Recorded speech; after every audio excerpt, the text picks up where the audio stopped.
based on the constitution, there's an equality concept there. Now, if our population keeps increasing and the real economic growth doesn't keep pace with it, then what happens is that availability becomes less. So, you're struggling with medicines at your clinics and hospitals and things like that. These are the real impacts of, an economy that's tanking. It's struggling to grow. So all of these things, because we're investing in the wrong places, You go to invest in the productive capacity so that your production increases. That then means you can sell a lot more, you can get more money, and then in return it continues to circulate and grow your real economy, you see. We're not doing that. And government investment has been going to the wrong places. I mean, True. PM Marape himself, last time he said, look, he's going to call everybody together and question the Minister for Coffee and all these ministers, and he's going to try and find out, I've been saying grow the agriculture for 5 years and it hasn't grown. So now he wants to do what do they call it? An audit. He wants to do an audit. Remember he said it last time? Yep. But the question is, what did you invest? If you invested something in the capacity to increase your production, then you can go back and audit it. What did you invest in? That's a key question. And that's exactly what Dr. Wangi was saying. He said, this IMF loan you make now. What it should do, if you're stopping us from propping up the FX with our loans, that money should directly go towards increasing our production in our agriculture sector. That's what he said. But at the moment, I don't know where that money is going. It's not being put into investing back into agriculture. Just like he basically put in an analogy. You want to farmer. Farmer, you give loan, no bank. That loan you give him is supposed to service the tractor that's going to plow the fields and do things. Yes. Yeah.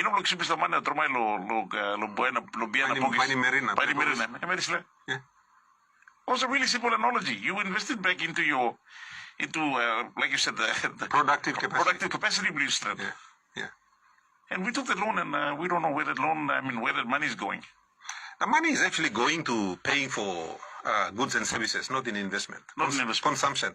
Oh. So the money is going into paying for overseas trips, to paying for conferences, to paying for fuel for cars to drive around, Goodness. So it's not actually going into the economy in the sense that it's building a capacity in the economy to increase the output of the economy.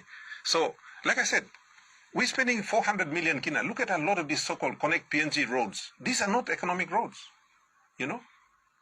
These are politically determined roads. A politician will come, and because he's friends with the Prime Minister, he votes for the Prime Minister, they give him a 400 million kina road in his district. Now, if you do that enough times, and if enough members of parliament are getting political roads, which money are you going to spend on developing economic roads? Where's the money that you are going to use to build a port, or upgrade a port so that you can have more exports going out of that port? No, not there. So it's lopsided in the way that we are prioritizing where we are investing. Remember, next year's budget might be about 29 billion.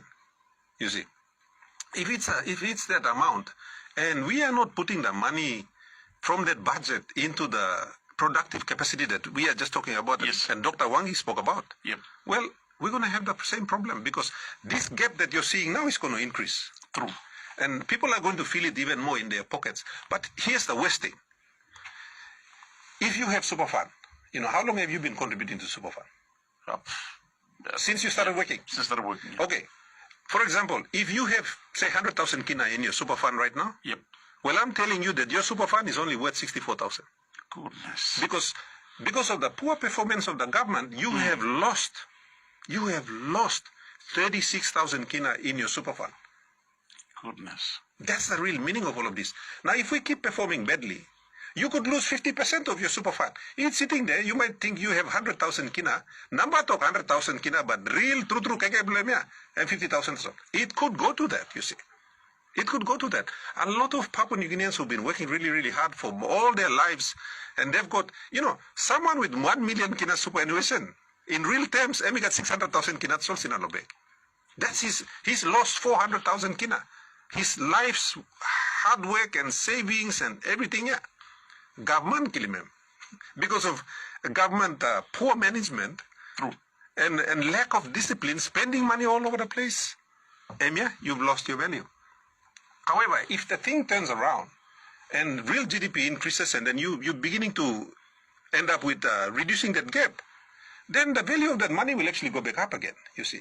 But if they don't, and if they keep going the way they're going, the losses are going to be greater than, people are actually going to lose what they already have.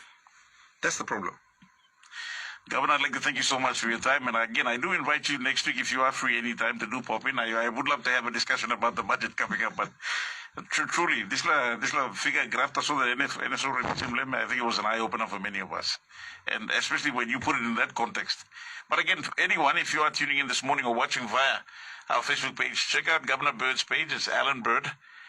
Check out his page, or just look at what he's actually put out. And plus, apart from that, WGPNG has also done a summary version of this. So check out WGPNG. They've actually posted something, done a summary of what the governor has actually posted out there. And trust me, it's a real eye-opener for us. Kind of explains basically what it means when you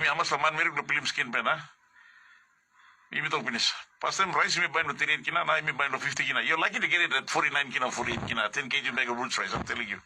Some people are skin ben and start long, especially some of us who support one house for that matter. But what if you have 26 people in the house? Ooh, Governor, please mix him stress level. I don't want to increase it any further. But again, it's always a pleasure having you on, and I do once again invite you next week if you are free, or anytime in future. I'd love to have a chat with you before the actual budget on the 26th. No worries.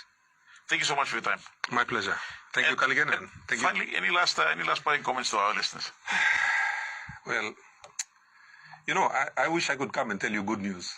And I apologize that I always bring the bad news. But I think that, we need to bring a level of honesty into these discussions. And I always say to people, numbers don't lie. And, I'm really pleased that, and I want to say, thank you to NSO and the hardworking people there. They probably don't get a good rep all the time, but I'm thankful that they're bringing these things out and we're able to see it and have a discussion. But more than that, I want to say to people, look, if you're in the ag space, these are good times. Prices are good. Get out there and make a bit of money, whether it's in cocoa or coffee. Both of them are doing well right now.